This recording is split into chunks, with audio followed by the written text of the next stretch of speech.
ओम नमो भगवते वासुदेवाय नमः। जय हो लक्ष्मी नारायण की। राधे राधे सभी दोस्तों को। मैं आंसू उम्मीद करता हूँ सभी भक्तजन बढ़िया होंगे। दोस्तों, मार्गशीर्ष महीने की पूर्णिमा का दिन हमारे सनातन धर्म में बहुत ही पवित्र दिन माना जाता है। भक्तजन अनेक प्रकार की विधि, स्नान, ध्यान, पूजा पाठ, सत्यनारायण भगवान का व्रत रखते हैं, जिससे उनके ऊपर लक्ष्मी नारायण की कृपा सदैव बनी रहे। दोस्तों, पूर्णिमा के व्रत की विधि जो कि हमारे सनातन धर्म में बहुत ही खास मानी जाती है। जो भी भक्तजन इस दिन पूर्णिमा का व्रत रखते हैं वे भक्तजन अनेक प्रकार की पूजा पाठ करते हैं, विधि करते हैं, उपाय करते हैं, जिससे लक्ष्मी नारायण की कृपा उनके ऊपर सदैव बनी रहे। कोई भी भक्तजन अपनी पूजा अर्चना में किसी भी प्रकार की कोई भी कमी नहीं छोड़ना चाहता। अनेक प्रकार की पूजा अर्चना पूर्णिमा के दिन की जाती है। मार्गशीर्ष की पूर्णिमा का दिन बहुत ही पवित्र दिन होता है और इसके अगले दिन से पौष का महीना शुरू हो जाता है। और इस दिन कई भक्तजन विष्णु भगवान के सहस्त्र नाम का पाठ करते हैं।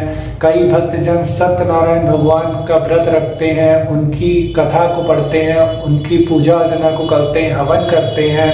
कई भक्तजन पूर्णिमा का कई भक्तजन पूर्णिमा के दिन वो कथा पढ़ते हैं जो दिन पड़ रहा हो। जैसे इस बार मार्गशीर्ष की पूर्णिमा गुरुवार के दिन पड़ रही, तो कई भक्तजन जब व्रत रखेंगे तो गुरुवार की भी व्रत कथा को अवश्य पढ़ेंगे।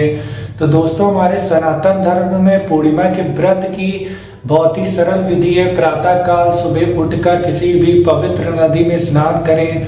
अगर किसी भी पवित्र नदी में स्नान नहीं कर सकते हैं तो घर के पानी में गंगा जल को डालकर स्नान करें। अगर किसी कारणवश घर में गंगा जल उपलब्ध ना हो तो नहाते समय गंगा मैया का नाम लेकर भी तीर्थों के बराबर स्नान के फल की प्राप्ति होती है। स्नान करने के बाद पवित्र वस्त्रों को धारण करें। अगर गुरुवार है तो पीले वस्त्र धारण कर सकते हैं, नहीं तो कोई भी पवित्र वस्त्र धारण कर लें। अपने घर की वह स्थान जहाँ पे आप लोग पूजा अर्चना करते हैं, घर का मंदिर, उसको साफ सुथरा करें। फिर अपनी पूजा अर्चना को आरंभ करें। जो भी सामग्री आपके पास उपलब्ध हो उससे हम लोग विधि पूर्वक भगवान की पूजा अर्चना कर सकते हैं। रोली, धूप, दीप, चंदन, सिंदूर, नैवेद्य में अगर व्रत है तो फलाहार हो गया, मौसमी फल हो गए, मिठाई हो गई, इसका भोग लगाया जा सकता है। अगर सत्यनारायण भगवान का व्रत रख रहे हैं, कोई भी व्रत रख रहे हैं, तो उस व्रत की कथा को अवश्य पढ़ें। फिर लक्ष्मी नारायण की आरती करें। विधि पूर्वक आरती करने के बाद प्रसाद ग्रहण करें। प्रसाद ग्रहण करने के बाद अपनी दिनचर्या को आरंभ करें और पूरा दिन प्रभु का नाम लेते हुए अपना समय व्यतीत करें। और जब पूजा अर्चना पूरी हो जाए, कोई भक्तजन को मंत्रों का जाप करना हो या मंत्र पढ़ना हो तो ओम नमो भगवते वासुदेवाय नमः मंत्र का भी पाठ किया जा सकता है अपनी श्रद्धा के अनुसार, अपने भाव के अनुसार।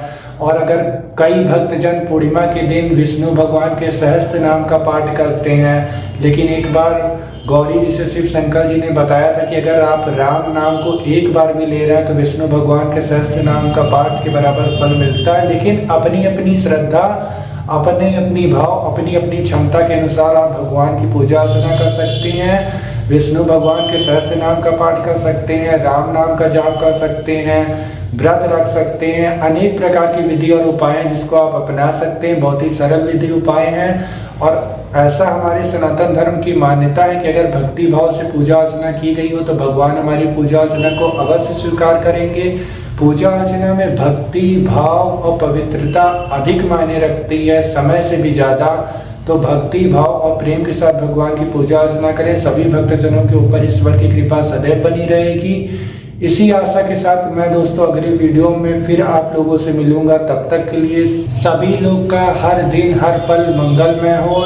जय माता दी दोस्तों। राधे राधे सभी भक्तजनों को।